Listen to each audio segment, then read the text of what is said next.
Hari Om.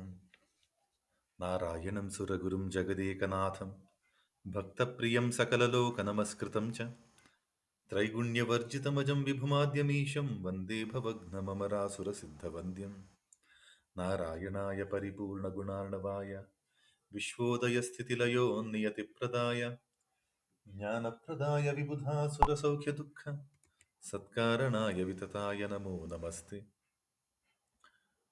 नारायणं नमस्कृत्य नरं चैव नरोत्तमं देवीं सरस्वतीं व्यासं ततो जयमुदीरयेत् ॐ देवं नारायणं नत्वा सर्वदोषविवर्जितं परिपूर्णं कुरुंश्च गीतार्थं वक्ष्यामि लेशतः लक्ष्मीनारायणं नत्वा पूर्णबोधान् गुरूनपि कुर्मः श्रीकृष्णगीतायाः भाष्यादुक्तार्थसङ्ग्रहं हरिः ओम्.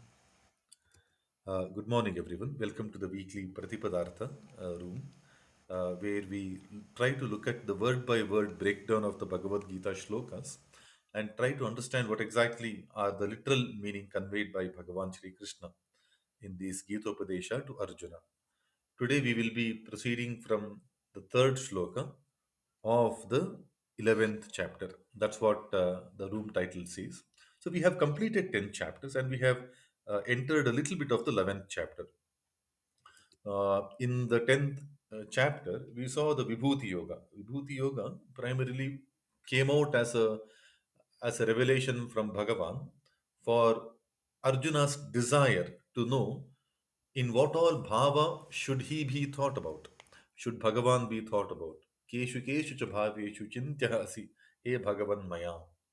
And in that process, there are a couple of things that we need to bear in mind. One is Krishna's own statement. Etam vibhutim yogam cha mama yo veti tattvataha. We have to understand it all through the tattva. So tattva is something that we need to constantly hold on to as a concept.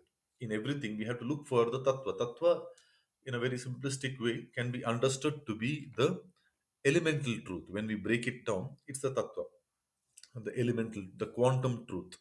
That's the tattva. And there are different ways in which tattva can be understood. There are different schools of thought.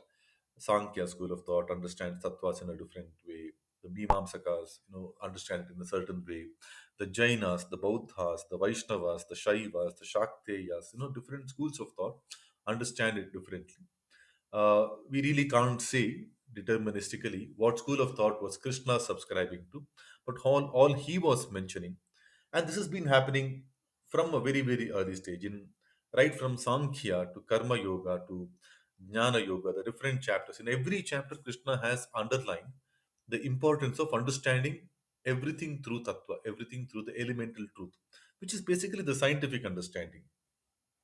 The basis of the quantum breakdown could be different in different schools of thought, but the rigor, the faculty of science, to be that pragmatic, understand the swabhavika truth, wouldn't go away.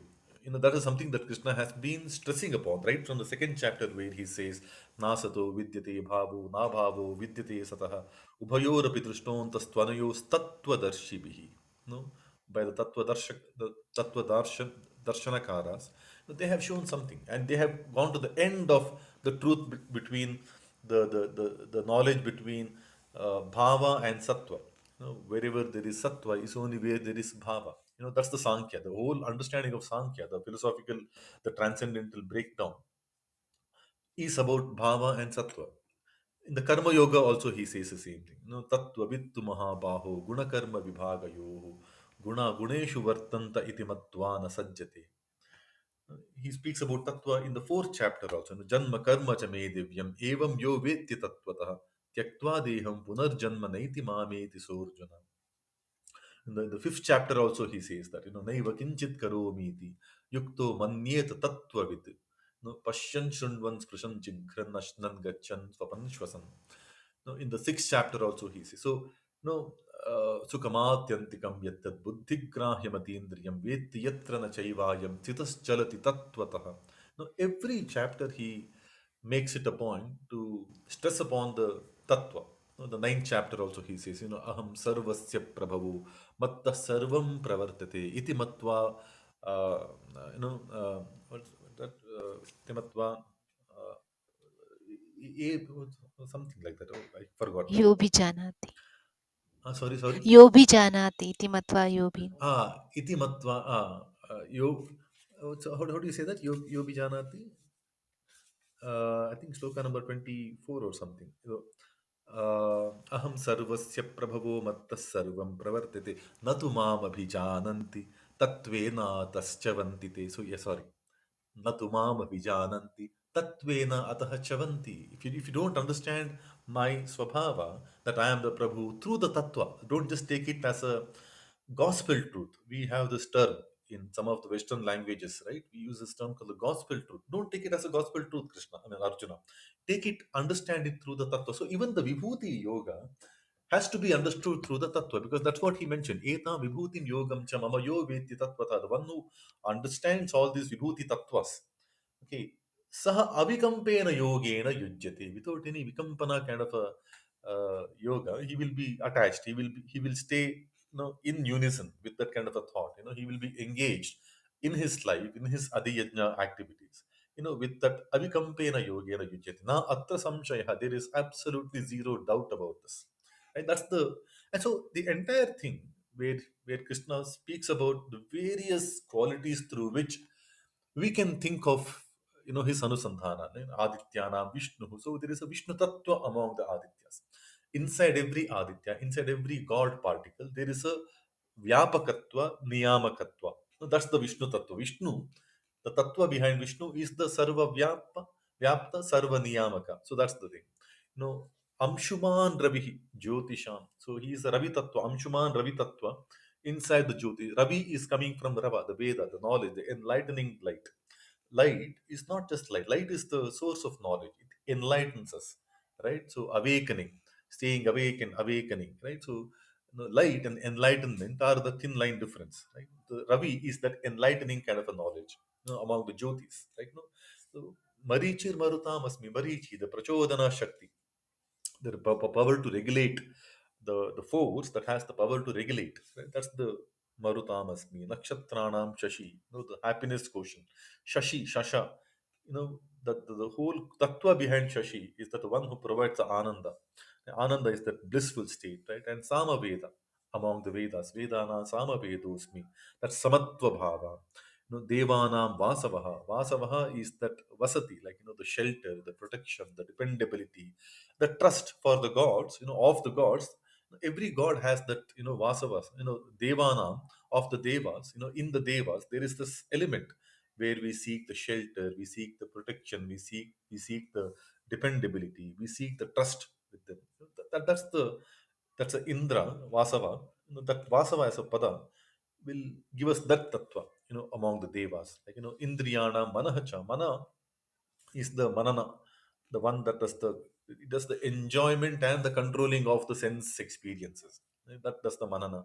So that's the manana shakti of the Indriyas. Bhutanam asmi chetana. Every bhutarashi has a chetana. And Chetana is the Bhagavad Tattva, right? So Chetana in every Bhuta Rashi is him. Like, and Rudranam Shankaraha, there is a Shankaratva Tattva, the one that brings the Sham, Shanti, happiness, Sham no Astu Dvipade, Sham Chatushpade, we keep asking for it too. That Sham Karatva among the Rudras are known to be the Tamasika Devas, right? No, Vittesha Yaksha Rakshasam. No, Vittesha Tattva. Vittesha should be the Tattva among the Yaksha Rakshasas. Yaksha Rakshasas are the ones who go behind opulent amount of Bhogaishwarya Gati, right? Opulent amount of sense gratification. An ability to accumulate wealth among them, that Tattva is the Bhagavad Tattva. Vittesha, Kubera. Kubera is known for accumulating, amassing amazing amount of wealth. Right? His kingdom was known to be the Shri, like, it was filled with Shri, right? Kubera's kingdom. Vitteshaha, that tattva is the Bhagavad Tattva. Pavakaha, Vasunam Pavakaha, very important. Pavakaha. So among the Vasus, he is the Pavaka Tattva. Pavaka is the purifying Tattva. Then Meruhu Shikarinam. There is a Meru Tattva. Meru Tattva is it's a Shikari itself, Shikarini itself. It's a peak among the peaks. But Meru is the peak that ma iratva, like without any external support. You don't need an external support to climb up. Most of us have that, but if there is an ability in any bhuta rashi to reach the heights, to reach the shikara without any external support. That tattva is the Bhagavad tattva. Many of us can easily climb up with external help. When we look at to today's Tirtha Yatras, some of the big dhams where they have to climb up the hills. There are a lot of people in their old age also, they are able to climb up effortlessly on their own, which means they have the Meru Tattva within them. They can climb up without any support. But most of us, including young ones who are not so comfortable with that kind of a terrain, we end up taking help. Either the people to carry or either the donkeys. You get those mules, right, in that hill station. We hire them and then go up. So ability to climb up Shikarini without any external support. That's the Merutva, Ma Ira. Without any self-progressive kind of a thought. Brihaspati, Purodhasam cha mukhyam Brihaspatim Vidhi. Understand me to be the chief Brihaspati among the Purodhasas. Or not among, of the Purodhasas. In every Purohita, there is a Brihaspati Tattva. So we have to look at the tattva, one after the other. The Senaninam Aham Skandaha. Skannat. Multiple times he falls, but he gets up again. Right? Skanda, we see his story, right? He was called Kartikeya, he was called Gangeya because he keeps falling. Every time he falls, somebody will protect him. Once Ganga lifts him up, once the Kritika Gana, all the Kritikas, they lift him up.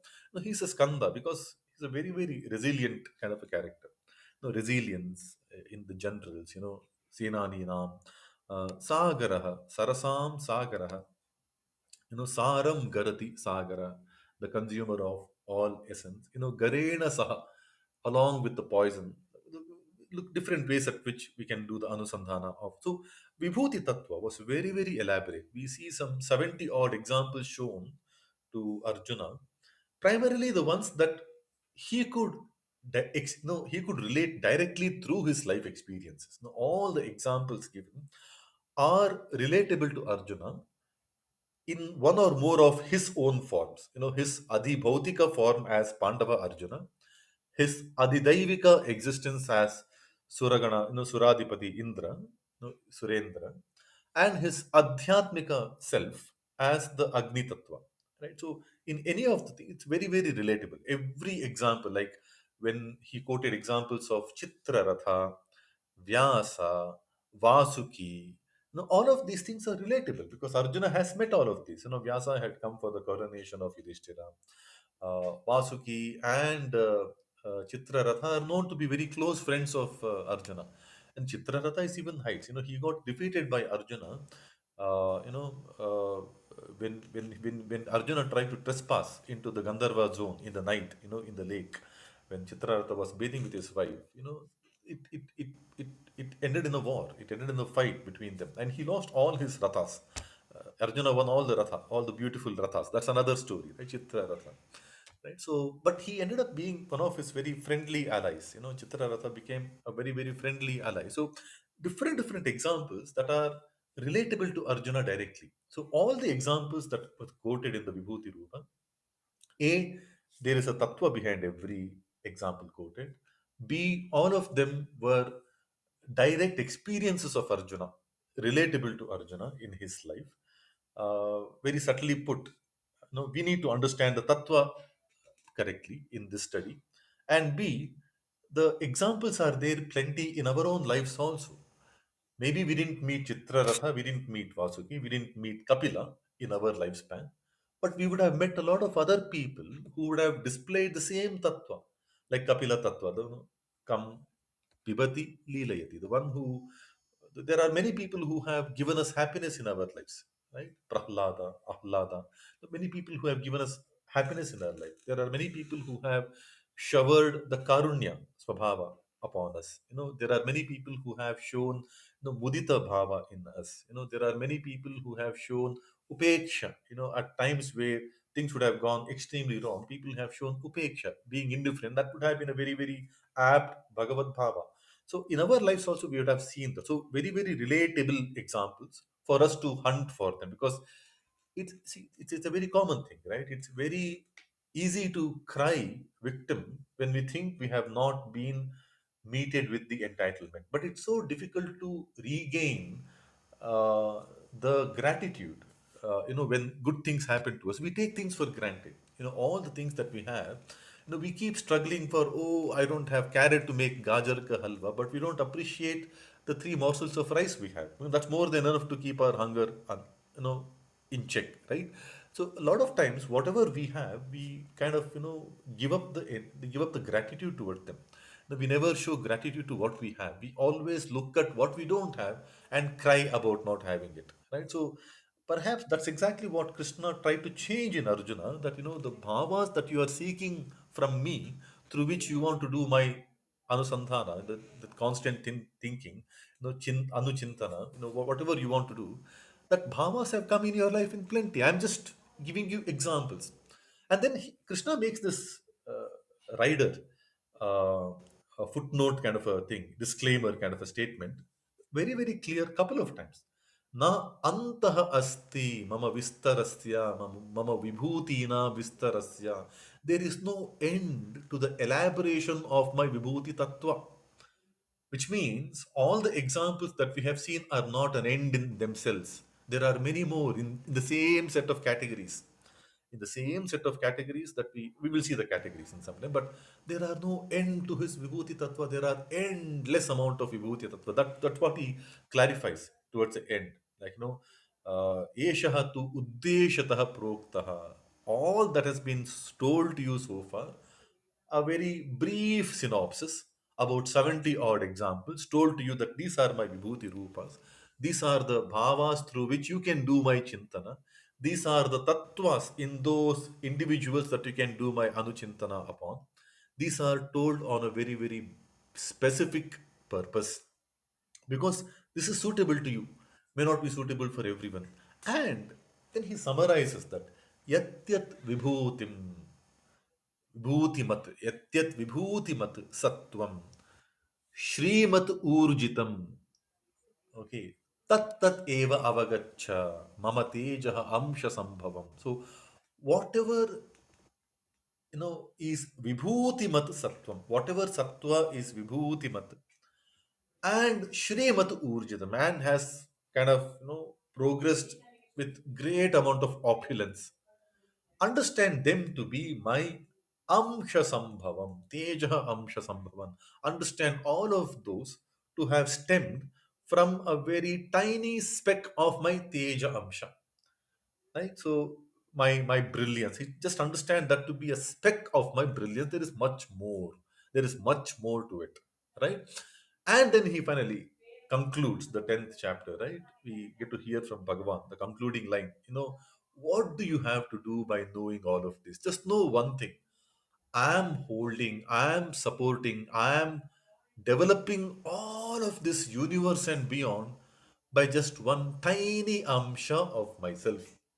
Anoho aniyamsam, mahato mahiyamsam. So he is mightier than the mighty, but he is subtler than the subtlest, right? With his only one tiny amsha, he is supporting this all, loka, like, ishtabhyahamidam kritsnam jagat. This entire jagat is being held by him. He is being supported by him. So that's where we conclude the 10th chapter. Very beautiful chapter. I think all the 70 ones, when we do a little detailed anusandhana, we have covered all of them in brief way possible, but there is a lot more to do in terms of the tattva chintana behind each of those vibhuti rupas. The more we do, the more we will be able to realize that yes, this is something that we have come across in our lives, which also means then that we can also display these bhavas to others.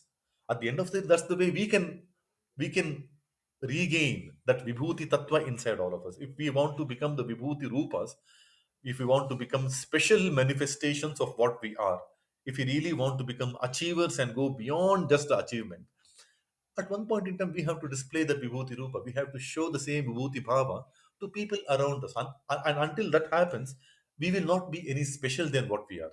Right? So Acknowledge the Vibhuti Bhava that others have displayed in our lives, that have impacted in our lives, and B, try to internalize those tattvas so that we can start displaying the same tattva to others. And that's where we become the Vibhuti Rupas. Right? At the end of the day, one way of understanding this entire Bhagavad Gita through the three parts. The first Shatka is the Karya Siddhi, Karya Sadhana, Kartavya Sadhana Shatka.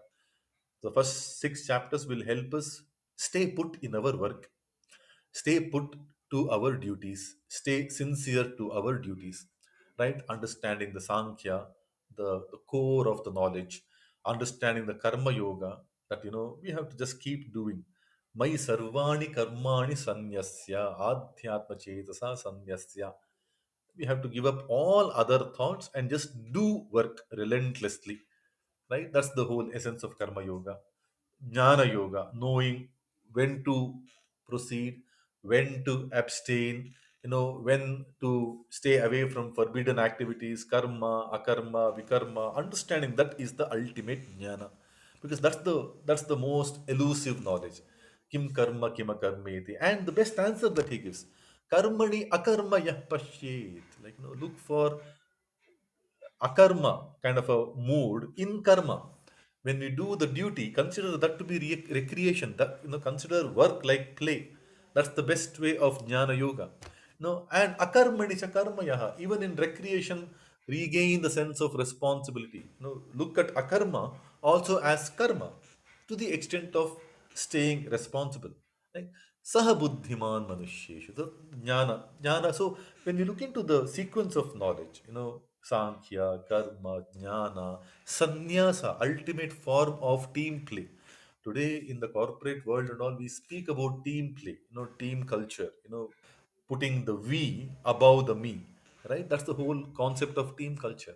Now, that is best explained in the Karma Sannyasa Yoga. Karma Sannyasa is renouncing any expectations in active work. Right? That's the whole thing. So why do we do that? Do we do that for the sake of the bigger picture? That bigger picture is the team.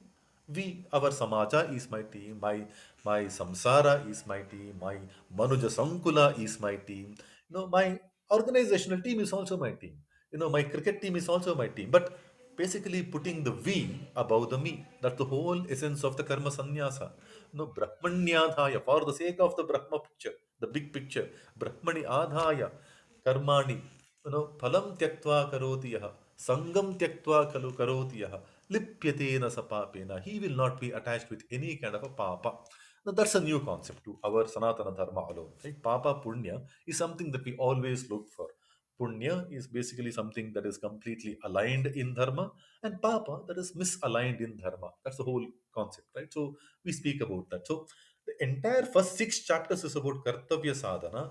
The next six chapter starts with vijnana, the vishesha jnana, the vividhata jnana, the vistara jnana, the vikrishta jnana, through which we can realize the vibhuti rupa inside all of us. So the second shatka should be the Swarga Rohana Shatka, Swarga Para Shatka, Vibhuti Shatka, and that Vibhuti cannot be possible without the Bhakti. So it's also called, sometimes called the Bhakti Shatka.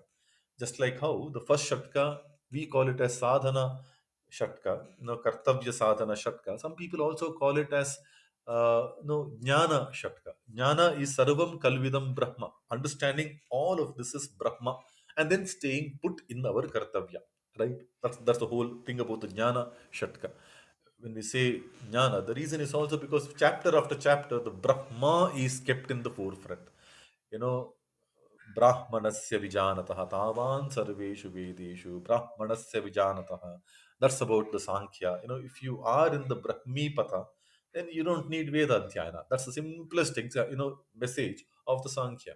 When we look into the third chapter, Karma Brahmodbhavam Vidhi. Karma is established in that Brahma. And Brahma Akshara Samudbhavam. Tasma Sarvagatam Brahma. Everything is Brahma. The first Shatka, chapter after chapter, we see the emphasis on everything is for the sake of Brahma.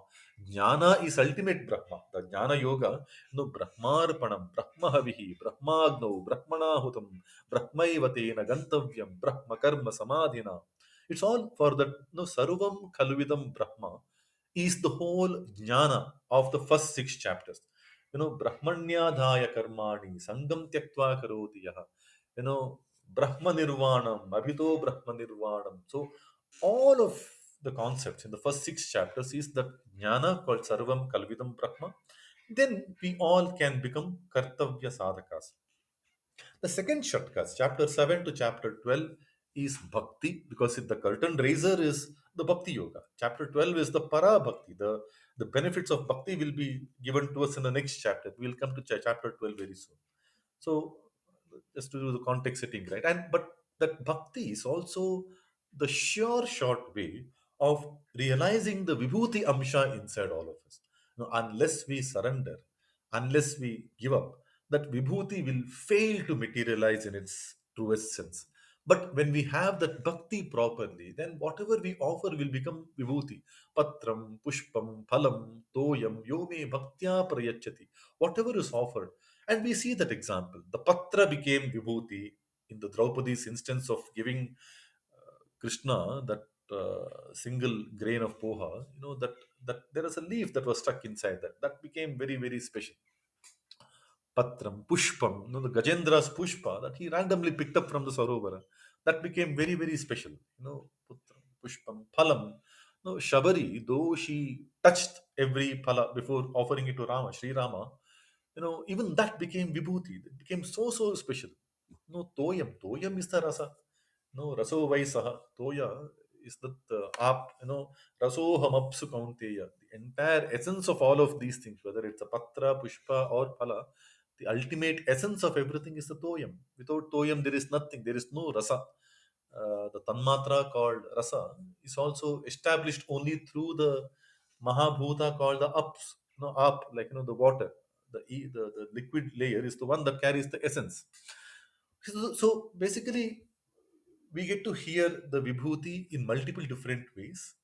Examples for Arjuna's life. When we do the anusandhana, we can realize the bhakti. We need to have that bhakti. We need to understand the tattva behind them. But it is a way for us to realize that vibhuti rupa inside all of us. We have to become special. At the end of the day, we can't do Gita dhyana for others. I can't say I'm done learning Gita so that I can teach my kid. We have to realize that special inside all of us. Some of us might be in our midlife, some of us might be in our early career life, some of us might be students, some of us might be retired. But there is a way to realize that special me for all of us. Some of us in our midlife can maybe an unaccomplished speciality is yet to come out. Maybe we have just got married. Maybe we have just started a new phase of life. Maybe inside us also there is a vibhuti rupa that has to come out. Right? There is no dearth of who can be special. When we look into the Padma Awards of the recent times, people who do some crazy, crazy unknown. Like there was a point in time, unless you are in the literary circle, unless you are, some kind of a scientist, coming from certain ISRO kind of a bodies, there is no way you can win the Padma Award. Or maybe as a film actor, among the common people, you should be a film actor. But no, now today we have people with we have no idea what their backgrounds are. One person is a street side vendor, but he did something great for some educational side. Some guy, we don't even know what his background was, but he kept on conserving nature by planting trees after trees after trees. So vibhuti rupa can be unlocked by everyone, right? At any point in time, there are people who are achieving Padma, kind of award once they touch 100 plus years. So we saw that example. Somebody got it after 100 years. Not that their sadhana is that new. Their sadhana has been perhaps more than 100 years old. No, but it didn't come out open. So that Vibhuti Rupa has to be unlocked by all of us, right? Maybe we are at different point in time. Maybe we are retired. Maybe we think we are in the sunset of our life, but that is where perhaps the Vibhuti Rupa should come out. We don't know, right? So there is something for all of us. And the way Krishna Bhagavan explained these Vibhuti Rupa, there are broadly four types of Vibhutis that we came across. Some of them are Pratyaksha Vibhuti Rupas, like Vishnu, Adityana Vishnu. He's a Pratyaksha because Vishnu is Swayam Narayana, Sri Krishna, Bhagavan Sri Krishna himself. Ramaha Shastra Bhritam Aham. Rama is the Pratyaksha Avatara. Siddhanam Kapilo Munihi, Kapila among the Siddhis. Kapila is a direct avatar of Vishnu. Giram Asmi Ekakshara. The Omkara is Abheda from Narayana, right? Ekakshara and Parabrahma. That's the Parabrahma. So that's the Pratyaksha avatara. Vrishni Nam Vasudeva. There are many, many examples where he's quoted his Pratyaksha avatara as a Vibhuti Rupa. And there are also examples where he's not an avatara, like he's not Shashi, he's not Varuna, but he is a special manifestation in certain Bhutaganas, in certain Suraganas, in certain groups, right? He's a special, so he's a Tirohita, he's a Atirohita, he's a very finely established Chetana in those Bhutarashis. So there are Pratyakshas, there are Tirohitas.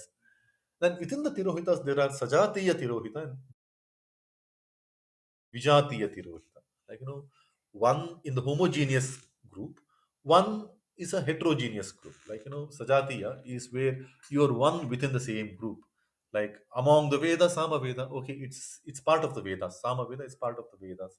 Maharshinam Bhruguraham, so Bhrugu is one of the Maharshis. Ayudhanam Vajrayudha. Vajrayudha is among the Ayudha. But Nakshatranam Shashi. Shashi is not among the Nakshatras, right? Chandra is not among the nakshatras, but so he's a Vijatiya. He's an outsider who's doing some Vibhuti Tattva to that Gana because he is the Shasha, provider of Shasha. So there are Vijatiya, there are Sajatiya, and there are also areas where he is not called out the obvious best Ekadesha Vibhuti Tirohita. Like, Ekadesha is where he's missed out calling the obvious best, like Ayudhana Vajrayudha. Vajrayudha may not compare in front of the Sudarshana Chakra. So it is not the best among the Ayudhas, but it is the best. It has got the Vibhuti Tattva. There is a Vibhuti Tattva to do the Anusandhana because Varjanatvat, the Dosha Varjanatvat, Vajra is without any dosha, without any Ari Varjanatvat. He doesn't have any more enemies, like Varjanatvat, without the ability to have without the dosha, the aris, and things like that, right? Similarly, Samaveda. Samaveda need not be the best among the Vedas. Agra Veda is the Rig Veda. The Agra Pandava is the Bhimasena. Bhimasena is the topmost Pandava, but Pandavanam Dhananjaya, which is popularly understood to be Arjuna. Right? Dhanam Jayati is a very abstract Anvarthanama, but uh, Arjuna is popularly known as Dhananjaya, right? But may not be he is the best. Right? So there are Bhrugu may not be the top among the Maharshis because Saptarshis doesn't include Bhrugu. Marichi, Marichiratyangiraso, Pulastya, Pulaha, Kratuhu. So these are the, Vashishtaha. So these are the seven Saptarshis. Bhrugu doesn't even come. So Ekadesha. So, and that is possible because there is no end to his Vibhuti Rupa. So there are, so when the more and more we do Anusandhana of the Vibhuti chapter, the Vibhuti Yoga chapter, I think there is a lot for us. So my only sincere request is let's do more and more Anusandhana of that. And if somebody comes across any beautiful thought, please to come up on stage and share with us. Right? We would love to increase our understanding equally well. Vijay, you are unmute. Would you like to say something?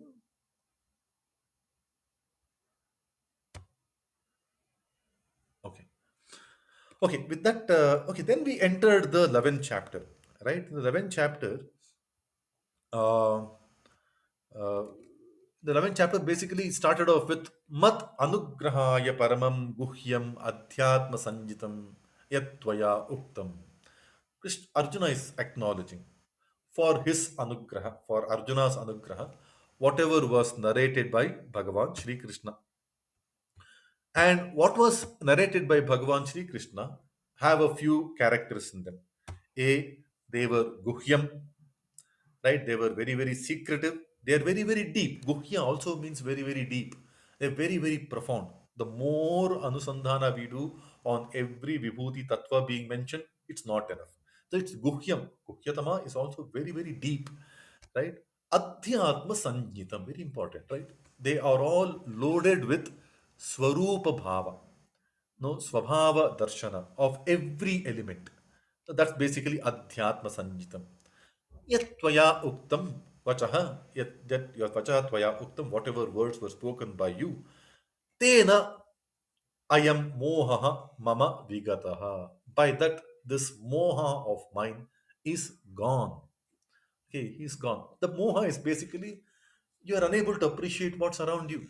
That's basically moha. It can't get simpler than that.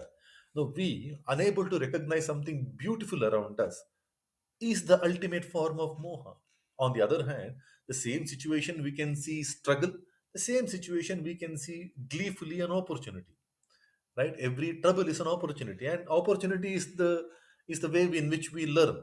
Some people might say, I have poverty. Poverty is the way for me to get a little more resolve so that I can work harder. Mohoyam vigataha. That moha is gone. The question that I have, that keshu keshu cha bhaveshu chintya asi, after understanding very clearly, param bhuya, param brahma, param dhama, pavitram paramam bhavan. So after all those eulogies on Sri Krishna, and then he's asking this question, keshu keshu cha bhaveshu chintya asi. That's obviously moha. So Arjuna is telling, my moha is vigataha. And then he goes on to say, Bhavapyayau hi bhutanam shuto vistarasho maya. Bhava api ayo bhutanam bhava and aya. I have heard very detailed about the entry and the exit of the Bhutarashi. Okay, and from Mu, oh Kamala Patraksha. Kamala Patraksha is such a beautiful term. Kamala Patra, unattached senses. Kamala Patra, Padma Patra Mivambhasa is the example that we heard. Right? Kamala Patra, the one who is not at all touched. Mai Sarvani Karmani Matsthani, they are all the Bhutarashis are in him, but they are also Nacha Matsthani Bhutani. That's something that he did as a play with words in the ninth chapter. People are on me, everything is on me, and nothing is on me because he is Sarva Vyapta Nirlipta. As much as he is pervading in every inch, every space, he's also not there. He's just gone. He's just Nirlipta, right? So Kamala Patraksha, unattached sense observation, right? He's observing everything. He is a sakshi for everything, but he is not getting affected by any of those, like the Padma Patra Ambasa, like in the water. Kamala Patraksha. So that kind of a Patraksha, like hey Rishikesha type, hey Kamala Patraksha. From you, I have also understood the Mahatmyam, Avyayam Mahatmyam. I have also understood your endless greatness, the changeless greatness, Avyaya Mahatmya. Right? So basically, all the opulences that we heard, all that in the 10th chapter. Okay, with that, we move on to the third shloka. Today, we are moving into third shloka. Please click on the link provided under the room title by Sudhaji. Will take us to directly to the third shloka. Right? It is a beautiful website. We take it as a reference. We are not here to study it based on this website, but this website is basically helpful for us to give a proper structure in the way we do the understanding. So we move on to this shloka. Shraddhaji, would you like to repeat the shlokas after I do? Shraddhaji? Uh, I can Sudhaji. Yes, Sudhaji. Harihi Om. Harihi Om. Om. एवमेतद्यथाथत्वम् एवमेतद्यथाथत्वम् आत्मानं परमेश्वर आत्मानं परमेश्वर द्रष्टुमिच्छामि ते रूपम्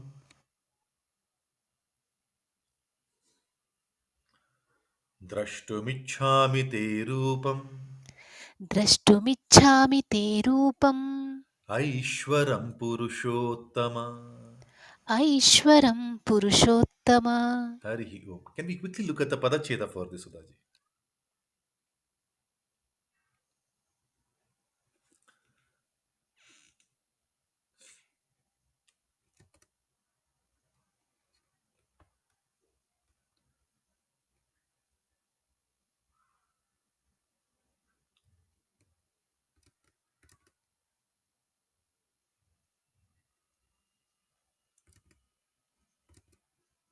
I am unable to hear anything. I suspect it's my issue.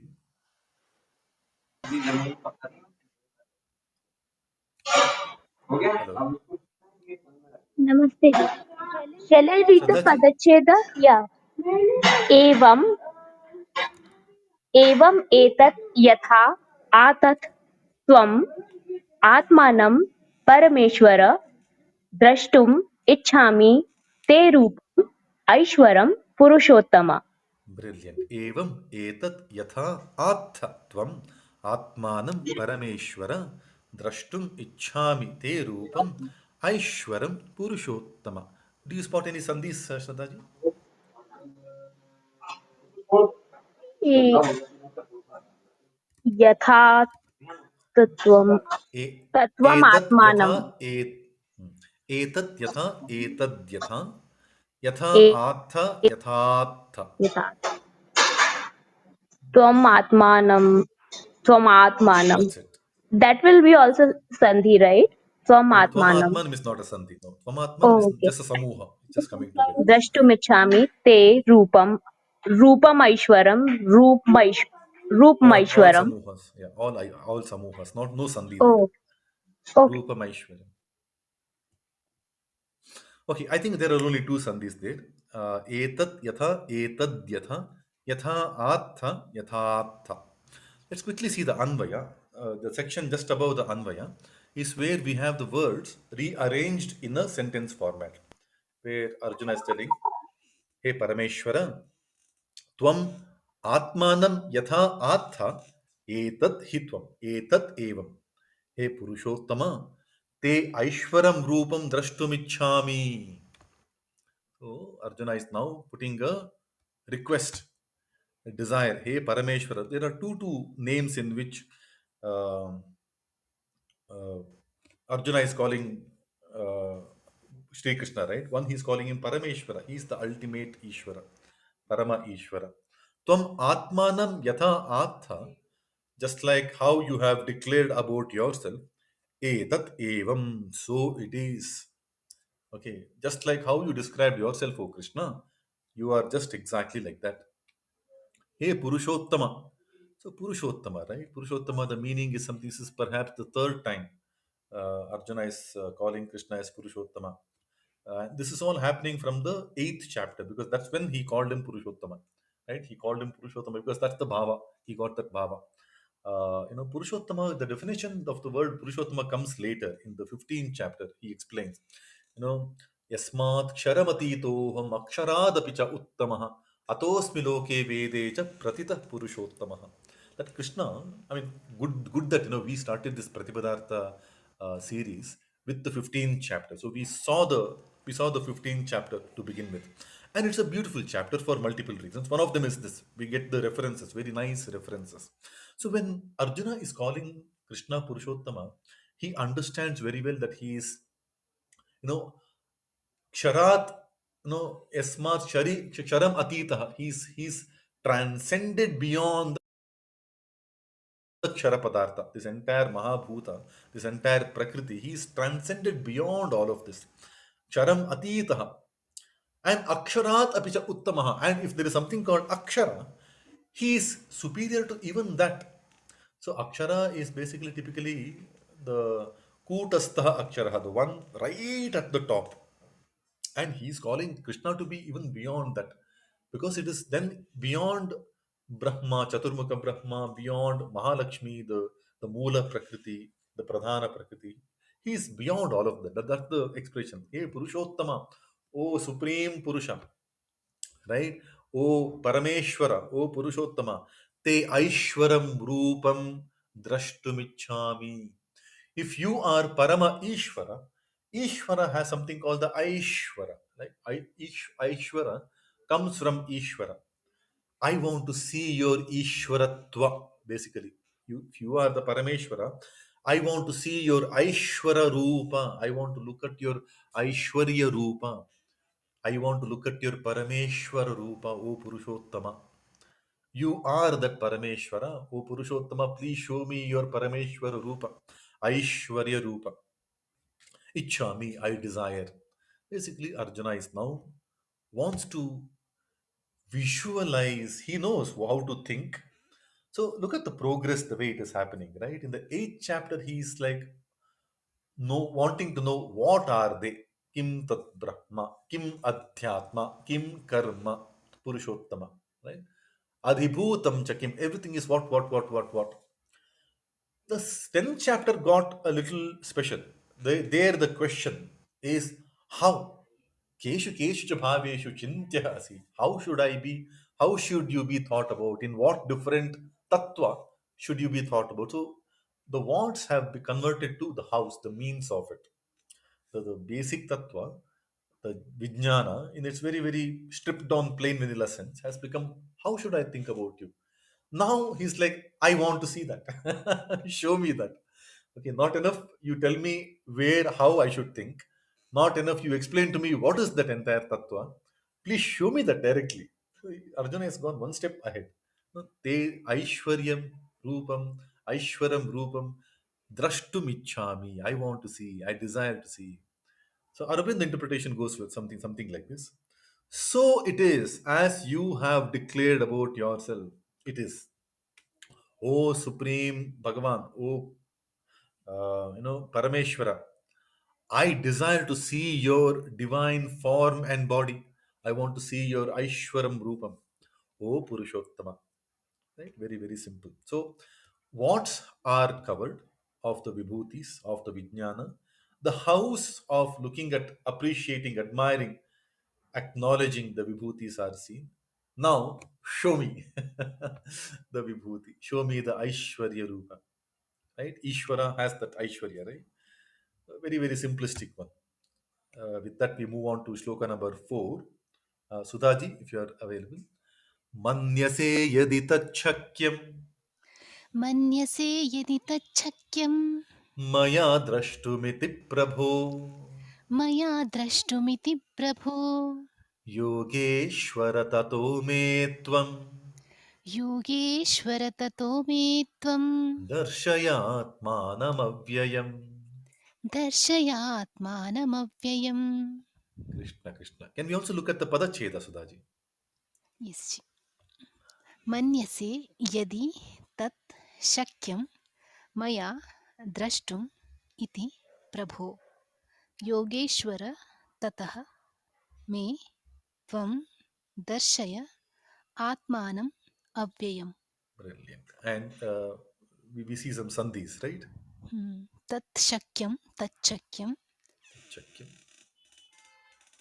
ततः मे ततो मे tato me. दर्शय आत्मानं दर्शयात्मानं. Darshaya Atmanam, Darshaya Atmanam. Three sandhis. So sandhis are so like Shraddhaji was asking in the previous shloka. There is a subtle difference between sandhi and just a samuha. Like Atmanam Avyayam, Atmanam Avyayam, Ma. That's a very natural joining. It's like an alloy. In an alloy, two metals just come together. Physically, they are still the same. They don't really change. You can separate those two physical bodies, right? They are still very much present. Like when we look into the 18 karat gold and some other metal being forged together, there is an alloy.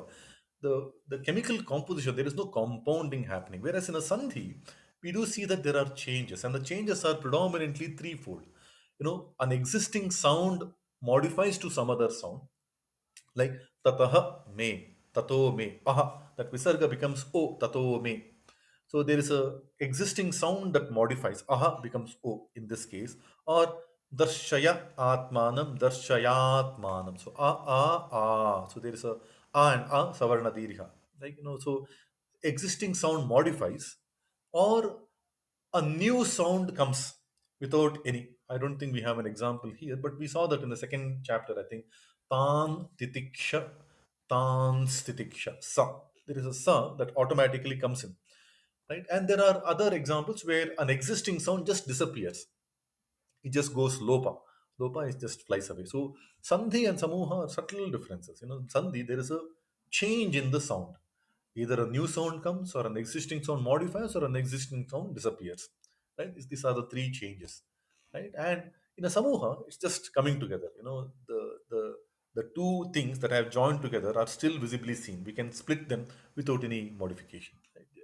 Atmanam avyayam, Atmanam avyayam. In Atmanama, ma is mu and a. So that's very natural.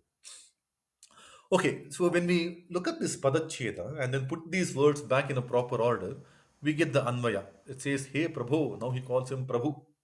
Like, Prabhu, Prabhu, Hey Prabhu. Maya tat drashtum shakyam iti yaditvam manyase. Maya tat drashtum shakyam iti यदि त्वं मन्यसे ततः हे योगेश्वर अव्ययम आत्मानं मे दर्शय. He's calling him again two to Sambodhana, Yogeshwara and Prabhu, right?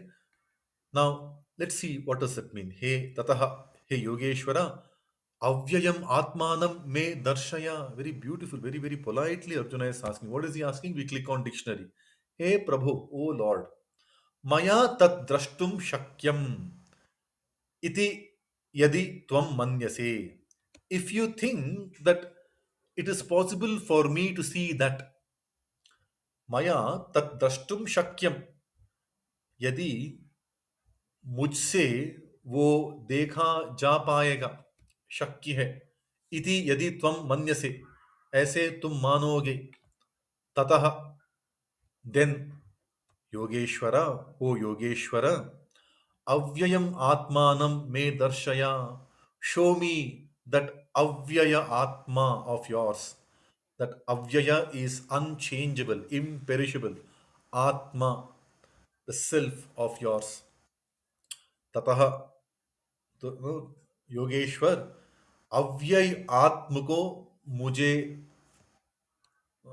मुझे दिखाओ, like दर्शया, something like that. Like when we look at the words in any local language, Hindi, Kannada, any, the sequence of the words given in Anvaya, they fall exactly the same in any local language, in any Bharatiya Bhasha. But in English, we have to play with them. In Anvaya, while it is a proper sentence format, in English, sometimes we'll have to put the verb at the beginning.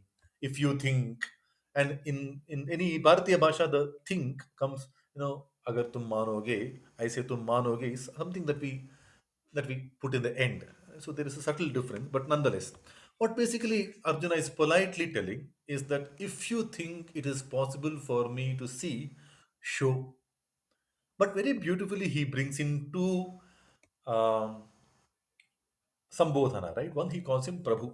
He is the Pratama Bhuti, like he is the Adi Manava. He is the Adi. He's a Jagadadi. You know, he is the primordial self, Bhagavanta, Prabhu, Pratama Bhu, Prakrishta Bhu. He is also the Uttama Bhu, Uttama existence. He is so Prabhu. When the Bhagavad-Gita, when we heard before this, right? When we heard the word Prabhu, it's Krishna who describes what Prabhu does. No, na kartrutvam na karmani lokasya srijati Prabhu. There is no kartrutva nor any karma that Prabhu will biasedly allocate to people. Like Prabhu doesn't have anything. He doesn't think that, okay, Arjuna has to do this, Drona has to do this, Duryodhana has to do this, Yudhishthira has to do this. He didn't have any preordained karma for anyone. Swabhavastu pravartate. He has created this entire beautiful thing so nicely that Prabhava rolls by itself. It goes in its own flow. Which means, in that sloka, the one Artha Chintana we did was that, there is no independent doership for people.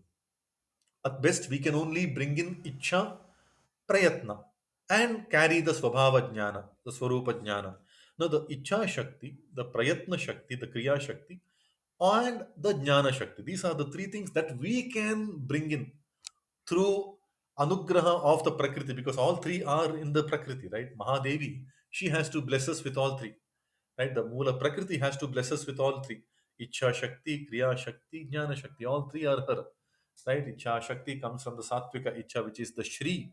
The Kriya Shakti comes from the Durga, that power to do, and Jnana Saraswati. All three are coming from there, right? So Prabhu, when he says that, Prabhu, he understands very clearly. Prabhu doesn't have a direct kartrutva na karma. He doesn't do anything. He can only help you realize yourself when you play with your swabhava. That is when you play with your ichha, prayatna, and the jnana. That's exactly what's happening in Arjuna. Subconsciously, he knows the transformation happening, but he is putting it on Prabhu, which is the bhakti swabhava. Right? Prabhu doesn't do anything. He doesn't do any special karma, nor does he bestow any kartrutva upon anyone. Right? And no, there is no partiality. That Arjuna can see this. Arjuna could do it by his own yoga maya, by his own atma yoga. Arjuna, so It is so one of the very popular interpretation for this chapter is that Krishna blessed Arjuna only. But one thing we need to understand when we understand the word Prabhu being called out by Arjuna is that there is no special kartritva karma that Prabhu, partially gives to anyone. It is not special to Arjuna. If anybody else with the same kritatma self, he could have seen, because that's the whole essence of Vishwarupa Yoga, the 11th shloka of the Purushottama Yoga. Kritatmanaha. Only a pure soul will be able to see. Like yatanto yoginas chainam pashyantyatmanyavasthitam. Like we have to be the Kritatmana. So Prabhu is very, very beautiful. Then he calls him the Yogeshwara. Right? Yogeshwara is something that we hear a couple of times more also. Especially the last shloka of the Bhagavad-Gita calls him, Yogeshwara by Sanjaya. Right? He is the god of all the yoga. At the end of the day, see, this is the 11th chapter we are in, 10th different yoga, right? After the Sankhya Yoga, Karma Yoga, Jnana Yoga, Sannyasa Yoga, Dhyana Yoga, Vijnana Yoga, Akshara Yoga, Raja Yoga, Vibhuti Yoga, now Vishwarupa Yoga, right? All the yogas are ultimately Him. He is the Lord. But He is such a Lord that if we really do proper bhakti, we can also partake a little bit of that yoga. I can have a little bit of that Sankhya ability. I can have a little bit of that Karma ability. I can have a little bit of that better Jnana ability, better Sannyasa ability. It's better because yoga is basically ability, right? Capability. Yogya. Yogya is that capability. Yoga is ability to do. Right? Upaya, Sannihana. There are different meanings of the yoga word we can get in the Amarakosha. One of them is engaged, yukta, like join, union. That's a popular thing that we all see. We tend to ignore because of this excessive consumption of the English translation. We have come to the stage where yoga is union. Yoga is union. I think there is a lot more to the word yoga than just union. Union, in a very deep philosophical sense, means the same, but to do that wider way of anusandhana, artha chintana, we have to look at other meanings as given in Amarkosha. Sannihana is one, that union is one. But upaya is another very, very able thing, right? Very, very capable thing. Yogya. The one that makes us yogya is the yoga. And so we can acquire, we can partake in that karma yogyata, jnana yogyata, sannyasa yogyata, our ability to do some dhyana, the tranquility, develop the tranquility. Ultimate tranquil self is Him, no doubt about it. But we can develop the tranquility. Ultimate Vijnana is Him. But we can understand a little more of that Vijnana. Ultimate Aksharatva is Him. But we can develop a little bit of that Aksharatva inside all of us. Whatever we do, let's do it for eternality. Even today, Steve Jobs might be alive or not, but he is living amongst all of us through his creation, right? So all the grades, that eternality is something of an imprint. So we can also acquire that aksharatva. So Yogeshwara, okay, avyayam atmanam darshaya. Show me your avyaya atma. I mean, avyaya atma. Let's do more chintana of that little later. But there is a lot to think about this. But let's see what Aurobindo interpretation says. If you think that it can be seen by me, O Lord, now again, I would retain Prabhu as a non-translatable because it conveys a little deeper meaning when we look into that. I think shloka number 14 from the fifth chapter, where na kartrutvam na karmani lokasya Prabhu srijati. Prabhu doesn't bestow any special kartrutva or karma for anyone, even Arjuna. So Arjuna knows that he's an aparoksha jnani, right? Mohoyam vigataha. His moha is gone now. So he's calling him Prabhu. Oh Prabhu, if you think that it can be seen by me, oh Yogeshwar, then please show me that Avyaya Atma. Right? Couple of non-translatables. I have just tried to retain them. Yogeshwara, Prabhu, Avyaya Atma. Okay, Atma, again, Adatte iti Atma. The one that receives everything is Atma. Atti iti Atma. The one that is pervading everywhere is Atma. Right. So, and there are some finer meanings also. I think Shankara Bhashya gives very beautiful fourfold definition of Atma. Right. I think Sudhaji might have it sometime. If you have it, maybe we can share that. Sudhaji, do you have that fourfold definition of Atma by Shankaracharya? Yes, Ji. One sec. I think that's a beautiful one. Is Adatte Atma, right? Adatte Atma, Atti. I forgot the other two. Uh,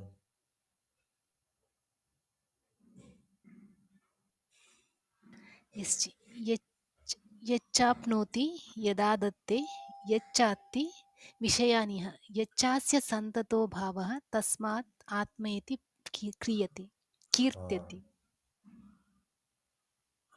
so yet apnoti, right? Yadapnoti, yada यत् datte, यच्च अत्ति huh?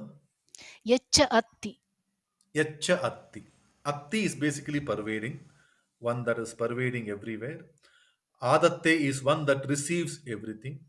Apnoti is, since it pervades, since it absorbs, knows all the objects in the world, and since from it the world derives its continuous existence.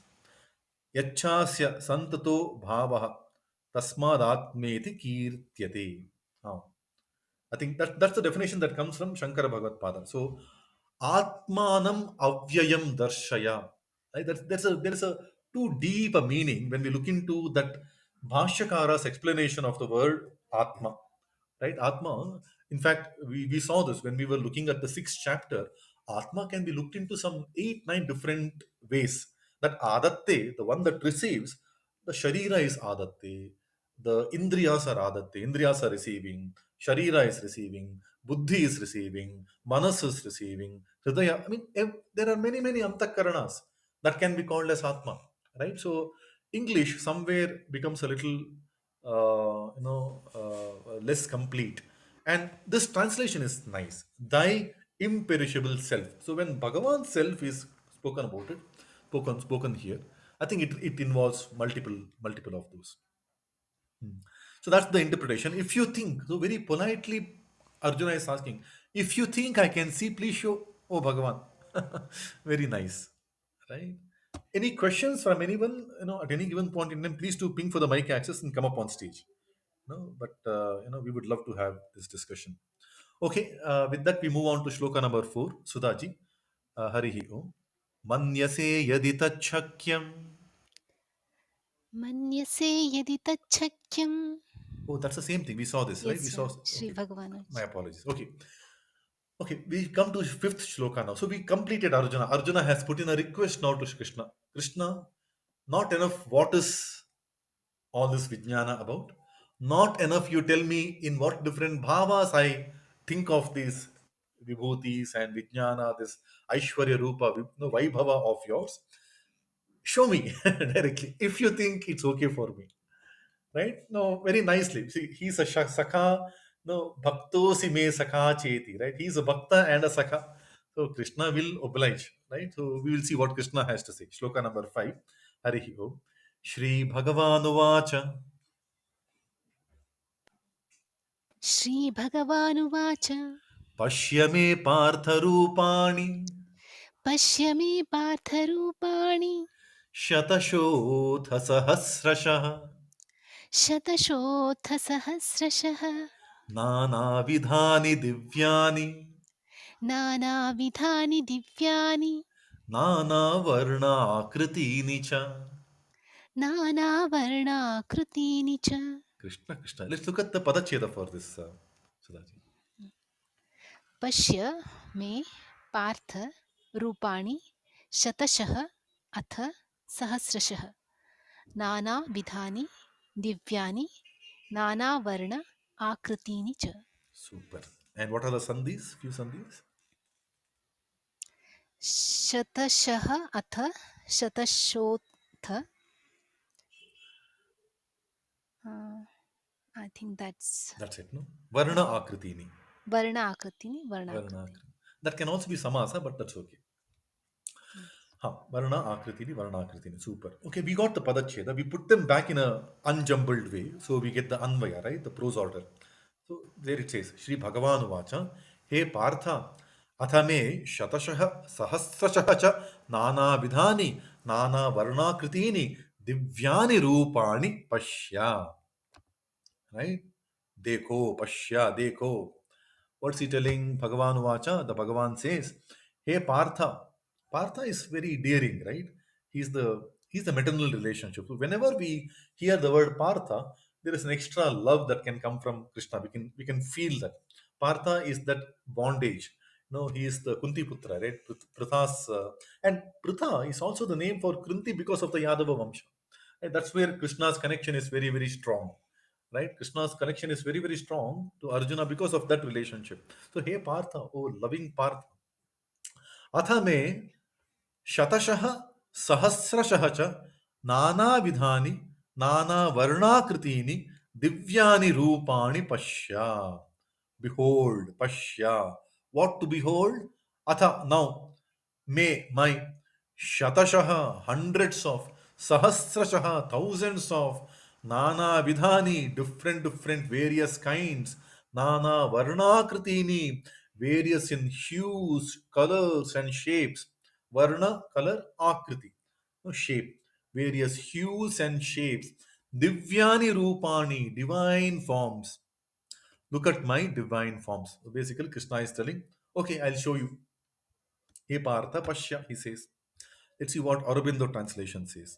The blessed Lord, the Bhagavan. Bhagavan is one who offers the bhagya to us. There is a bhagya and there is a bhaga. One of whom we are a part is Bhagavan.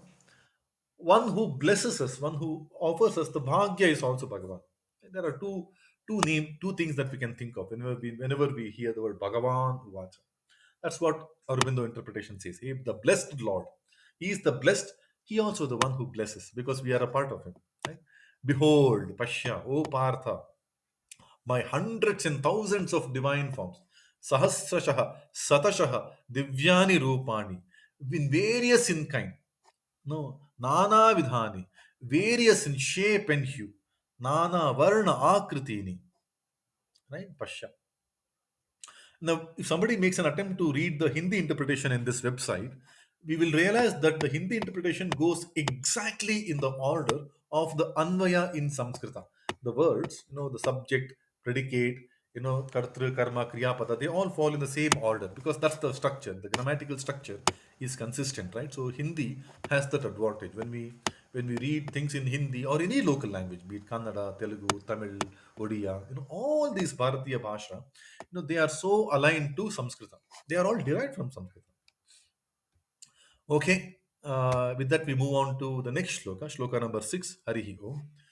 Pashyadityan vasun rudran पश्यादित्यान् वसून् रुद्रान् ashvinau marutastatha अश्विनौ मरुतस्तथा bahunyadrishtapurvani बहून्यदृष्टपूर्वाणि पश्याश्चर्याणि Bharat. पश्याश्चर्याणि Bharat. Krishna Krishna. Let's look at the Padacheda for this, Sudhaji. पश्य आदित्यान् वसून् रुद्रान् अश्विनौ मरुत्ताः तथा बहूनि अदृष्ट पूर्वाणि पश्य आश्चर्याणि Bharat. I think it's Marutaha, not Marutaha. I think there is a spelling mistake there. Marutaha. मरुतः. Marutaha. That's the Bahuvachana. Marutaha is the Bahuvachana. Marutaha, I think, is a spelling mistake. Okay, some sandhis, right? Some sandhis are there. पश्य आदित्यान् पश्यादित्यान् Shaditya. रुद्रान्, no, that is संयोग. मरुतः तथा मरुतस्तथा बहूनि अदृष्ट बहून्यदृष्ट पश्य आश्चर्याणि पश्याश्चर्याणि. Pashyascharyani. Super. And we put them back in the Anvaya. Hey Bharata.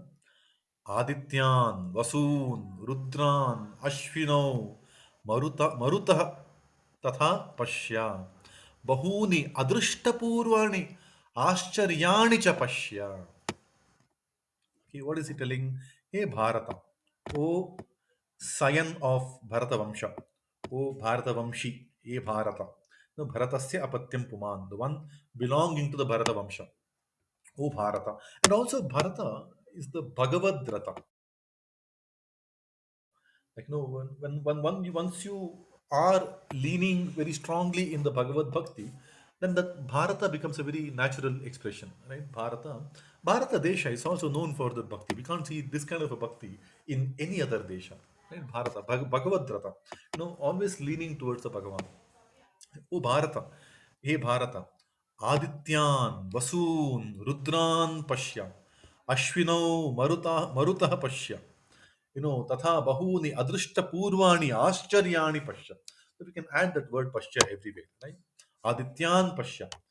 Look at, behold the Adityas. Pashya, Vasoon Pashya. Behold the Vasus. Rudran Pashya.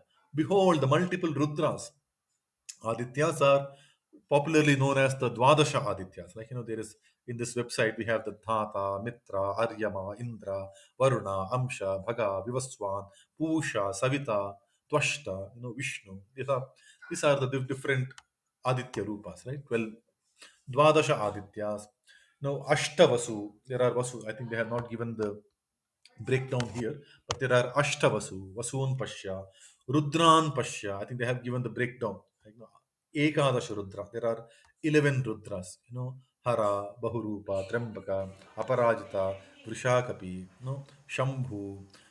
There are many, many given here. Ashwinau Pasha, there are two Ashwini Devatas, right? The two Ashwinau, that's a Dvivachana, Ashwinau. That's why it's a dual nature, the dual word, Ashwinau. Ramaha, Ramau, it's a Dvivachana. The dual word is Ramau, Ashwinau. The two Ashwinis, Ashwini Devatas. Marutaha Pasha, Maruts, the 7, the 49 Marut Gana. Marutaha Pasha. Tatha Bahuni Adrishta Purvani Ascharya Pasha. And then many, many never before seen wonders also. Please see. I'm showing you lot many things that I have not seen. See, couple of things. One is that, every godhead, we say the godheads are 33 crores, right? Those 33 crores are basically combination of 12 plus 11 plus 2. No, 12 plus 11 plus 2, or 12 plus 11, is the 33. Like, we get the 33 crore or 35 crore, add 2 to it. Ashwini Devata. So that's basically the Mukkoti Devata, whatever we call it, that comes. But very importantly, when we go back to the 10th chapter, there is a Bhagavad Tattva in all of this. The Bhagavad Tattva in the Adityan is, look at my pervasiveness, Vishnutva. Look at my Vishnutva.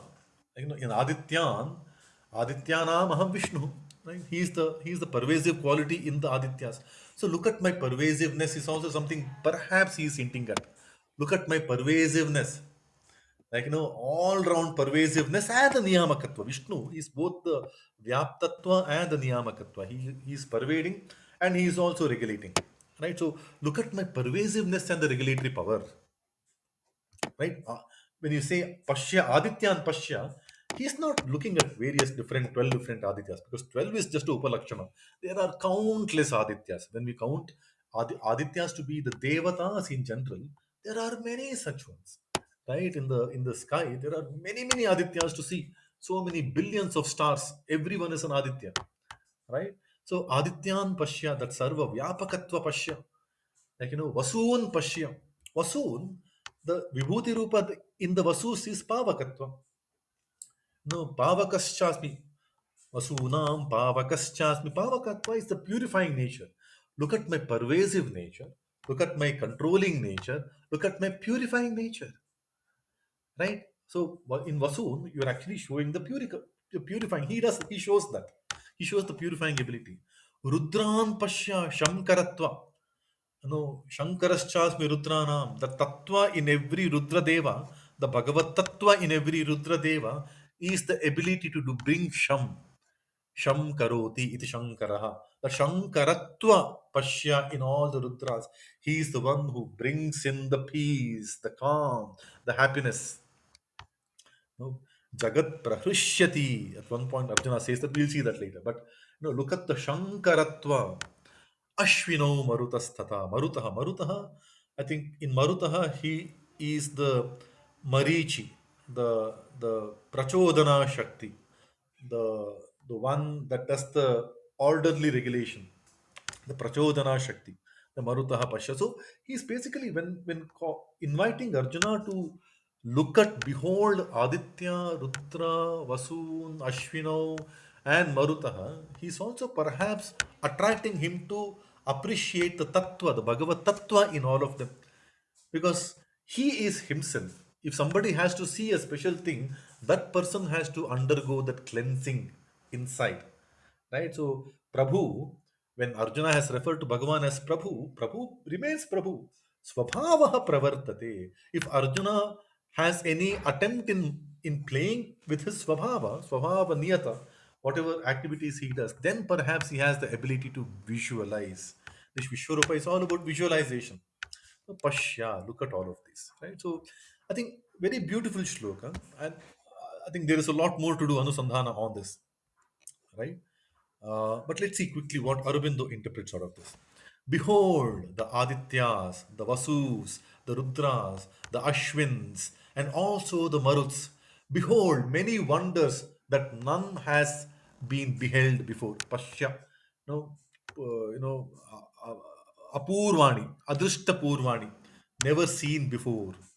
O Bharata, O Bhagavad-Gita, right? Any questions? Please to come up on stage. We would love to do some joint, discussion. Okay, with that we move on to shloka number 7, Sudhaji. Ihaikastham jagat kritsnam इहैकस्थं जगत्कृत्स्नं pashyadya sacharacharam पश्याद्य सचराचरं mama dehe gudakesha मम देहे Gudakesh yachanyad drashtumichyasi. यच्चान्यद् द्रष्टुमिच्छसि। Krishna Krishna. Let's also look at the Padacheta, Sudhaji.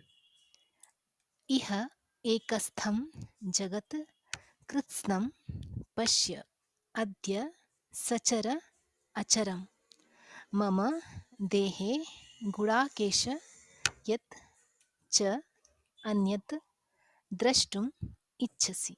Super. And we have quite a few sandhis. Let's pick up the sandhis here. पश्य अद्य पश्याद्य Pashya. Sachar अचरं सचराचरं यत् च यच्च यच्च अन्यत् यच्चान्यत् Anyat drashtum द्रष्टुम् अन्यत् द्रष्टुम् and iha ekastham. इह एकस्थम् इह एकस्थम्। Iha ekastham. Vriddhi sandhi. Okay. We put these words back in a unjumbled way, so we get the prose order, the proper sentence, the anvaya, the section just above the padacheda in the website, right? Hey Gudakesha, Adya iha mamadehe ekastham sacharacharam kritsnam jagat anyacha yat drashtumichasi tadapi pashya. Pashya is see, behold. A Gudakesha, let's see what it means, right? We click on this link called dictionary. A Gudakesha, oh Gudaka, Gudakanam Isha, the one who's Lord of sleep. Now he has to stay awake, right? Now Vishwarupa is being showered upon him, so he has to stay awake. Without that wakefulness, you can't see the Vishwarupa. No matter the Lord comes in front of us also, when we are not awake, that awakened state, we will not be able to see. So Gudaka Isha is a very beautiful sambodhana from Krishna. Hey Gudaka Isha, oh awakened Lord, the Lord of awakening. Gudaka Isha. So Arjuna is called Gudakesha. Gudakesha can also be the blonde hair, right? Guda is the jaggery. Gudakesha, the jaggery colored hair.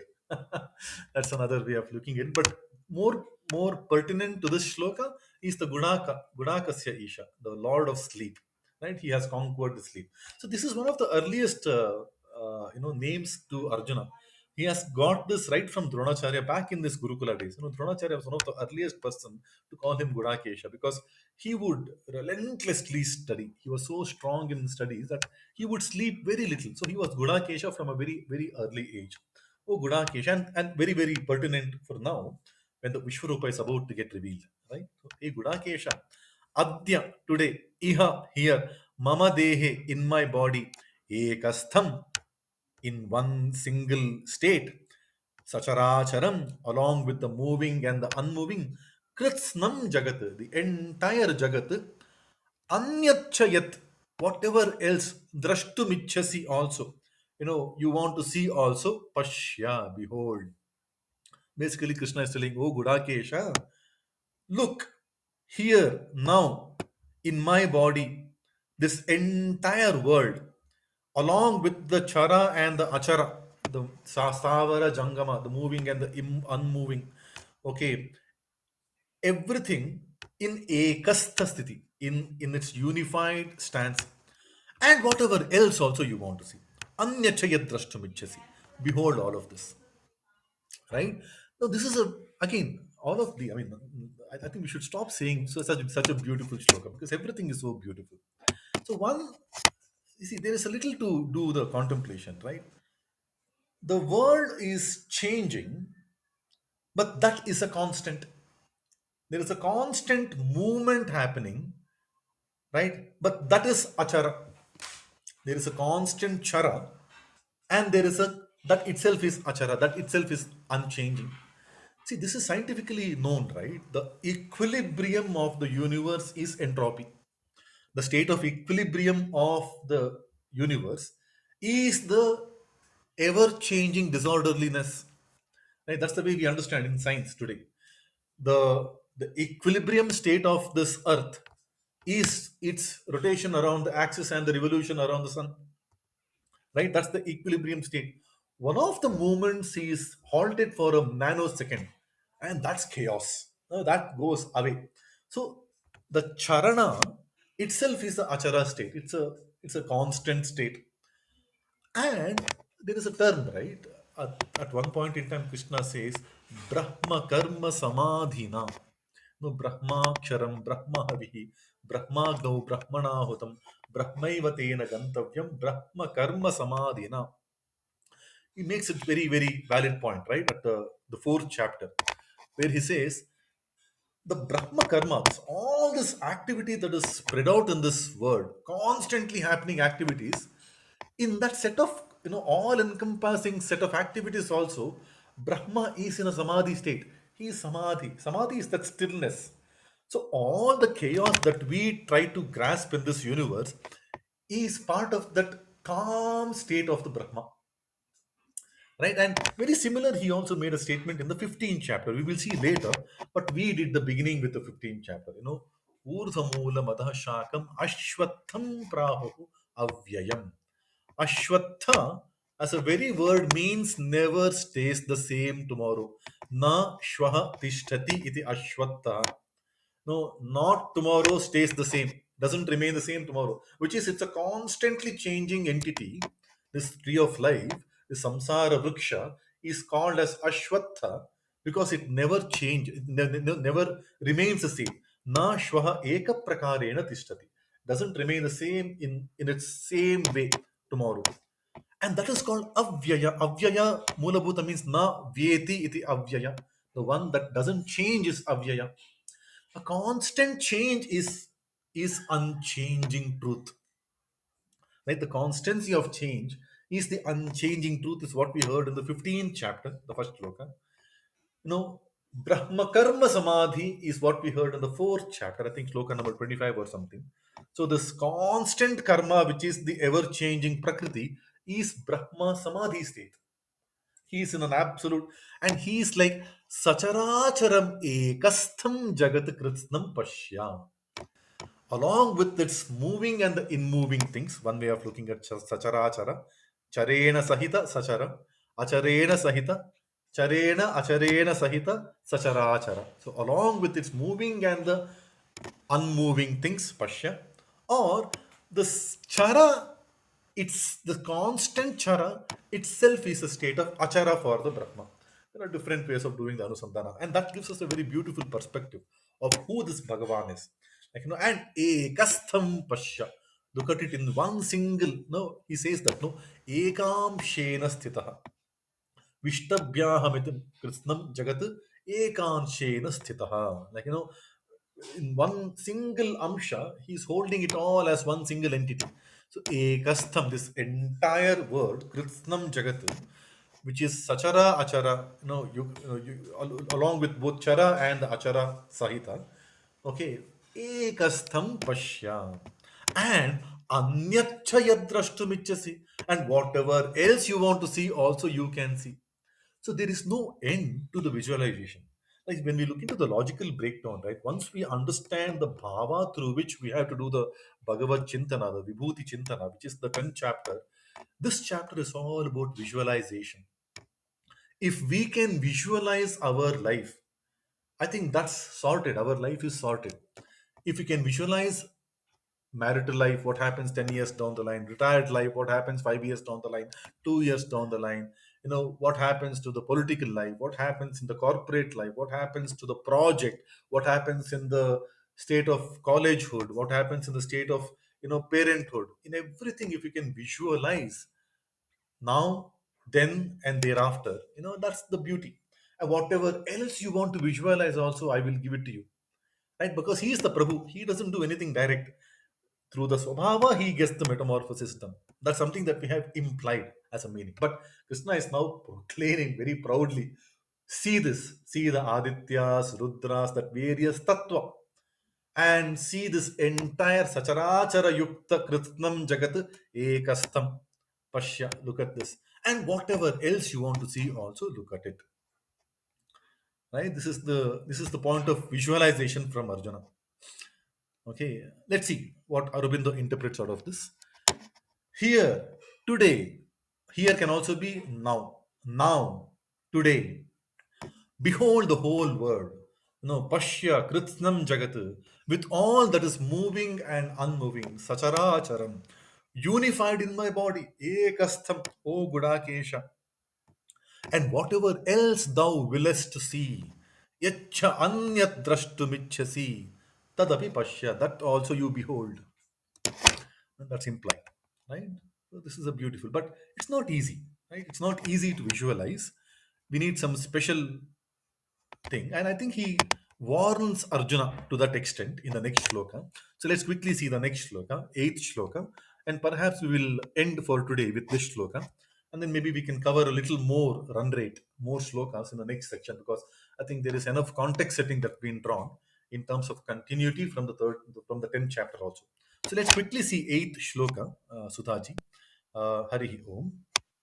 हरिः Om. ओम् न तु मां शक्यसे द्रष्टुम् न तु मां शक्यसे द्रष्टुम् अनेनैव स्वचक्षुषा अनेनैव स्वचक्षुषा दिव्यं ददामि ते चक्षुः दिव्यं ददामि ते चक्षुः पश्य मे योगमैश्वरम्.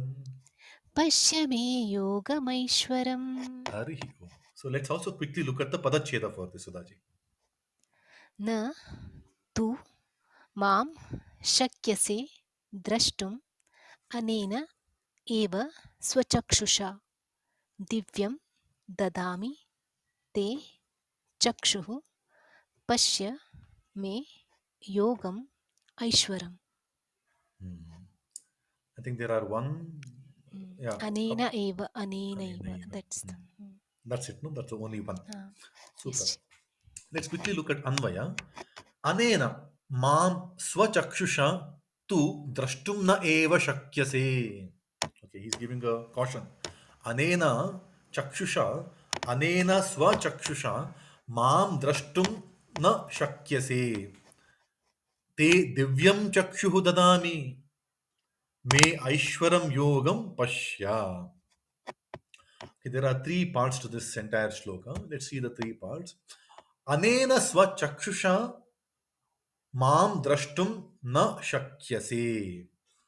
With this eyes, human eye of yours, human perceptors, chakshu, as much as it's the eye, it's kind of an upalakshana for all the sensory perceptory organs, right? So chakshu. Through these ordinary senses, you will not be able to see me. Anena, by this, swachakshusha, with your own chakshu, mam drashtum, to see me, na shakyase, will not be possible for you. Te divyam chakshuhu dadami. I will give you divya chakshu. Me aishwaram yogam pashya. Behold my aishwara yoga. Right? Look at behold my divine yoga. Now, Divyam Chakshuhu, I think there is a lot of interpretation around what this Divya Chakshu could be. Like he got some special eyesight. As we spoke earlier, one of the way the Divya Chakshu can happen is, Atindriya Chakshu. Basically, when we want to look at the Bhagavad Tattva, it's something that we have seen in the sixth chapter. Okay, Sukhamatyantikam yattat buddhigrahyam but atindriyam. Buddhigrahyam atindriyam. Vetti yatra chaivayam. When we look into the ultimate form of that niruddha state, the samadhi state, in the realization state, where these kind of visualizations are possible, right? That divya chakshu is beyond the physical chakshu. This Divya Chakshu is that Atindriya Chakshu, is something, no, Sukhamatyantikam Yattat. That Atyanta Sukha is the Divya Sukha, right? It's a Parama Sukha. No, that state. So it's beyond the common Indriyas, is what we have to see. But when we look back into the 11th chapter, that perhaps gives us the indication. No, yatantopya kritatmanaha. When your akritatmanaha, when your atma is not clear, when your conscience is not clear, you will not be able to see. No, nainam pashyanti achetasaha. You will not have chetas to see. No, you will not have the enough sufficient chetas. And chetas is that Bhagavad Tattva. No, bhutanam asmi chetana. So, this Divyam Chakshuhu Dadami, it can be interpreted in many, many ways. But I think the simplistic ones, when we look back at some of the sayings in the Gita, the past sayings in the Gita, we don't even need to jump the line and go to the next chapters. Let's see what has been covered so far. So, in the sixth chapter, when we see, it's Atendriya Chakshu, right? It's beyond the Indriya, but Buddhi Grahya. You can discriminate on that. Your Buddhi can play on it, right? So this Divya Chakshu is Buddhi Grahyam Atindriya Chakshu. That's something that we can see. Again, with this thought, see, the fun, we saw that sometime back, right, for the Mahatma. When we try to understand from what Krishna has spoken, then when we turn to a bhashya of a great Bhagavata, can't get better than Adi Shankara Bhagavad Pada, Ramanujacha, Acharya Ramanuja, Acharya Madhva. We can't get better than these acharyas in this Bharata Varsha, right? So once we know the literal meaning, then when we turn to the bhashyas, the experiences are so much better, right? Atma, the way Adi Shankara has broken it, elaborated, it's so nice. So this, when we say Divya Chakshu, going by what few things that we have heard, it's basically Buddhi Grahya, but Atindriya. It's beyond, transcended beyond the physical senses, right? So basically, Krishna is telling Arjuna that with these ordinary eyes, which are Akritatma, right, you will not be able to see. But with your Divya Chakshu, I will grant you, in my bhakti, I will grant you Divya Chakshu, through which you can see my Aishwara Yoga, Ishwaratva Yoga, right? So that's basically something that Krishna is telling now. Next, we have some shlokas from Sanjaya, some beautiful, before we can see what Arjuna sees. I think we will see some of it in the next session. Before that, let's quickly see what Aurobindo interpretation says for this shloka. What thou hast to see, this thy human eye cannot grasp, but there is a divine eye, an inmost seeing. Beautiful. This is the opinion brought in by Aurobindo, right? It's the Antar Chakshu, Kritatma Chakshu, Buddhigrahya Atindriya Kritatma Chakshu, inmost seeing, and that I now give to you. Again, when we say Prabhu, doing anything directly, no. Svabhavastu pravartate. Like, behold me in my divine yoga. I think very beautiful, right? This website, the beauty of this is it tries to retain some of the non-translatables, but only some. I wish they do more of it, right? So, couple of writers, A, with your physical organs, no, you can't see. Let me grant you the divine vision, the inmost vision, the inner vision, through which you will be able to see. But you will see the Rudra, Aditya, Vasu, Marutaha, and everything else that you want to see. And many, many things that were unseen before, right? I will grant you all of this. And the entire Ekasta, Achara, no, Sacharachara, Kritsnam Jagat. You will see everything. Don't worry, but not with this physical eyes. with the inmost, antar chakshu, divya chakshu, that I will grant to you. Okay, that brings us to the conclusion for, or just an adjournment for today's session. Before we pick up from where we left from shloka number 9 next week, the stage is time. We normally wish to close this by 10 a.m. India time. Thanks everyone for joining. This is weekly Pratipadartha that we do every Saturday from 8 o'clock to 9:30, and then some open stage for open discussion so that we all go back home with a little more than what we came in with. So that's the whole intention, and it's always useful to have like-minded jijnasus to contribute to the thought process. We continue from shloka number 9 of the 11th chapter. We have completed till the 8th shloka of the 11th chapter today. We will continue from the 9th shloka of the 11th chapter next Saturday. Until then, wish everyone a wonderful week ahead. Please join me in a small Jai Ghoshti in the name of our Gita Charya, Bhagavan Shri Krishna, before we close the room. 3, 2, 1. Namaste Vasudevaya, Preyasa me Priyottama.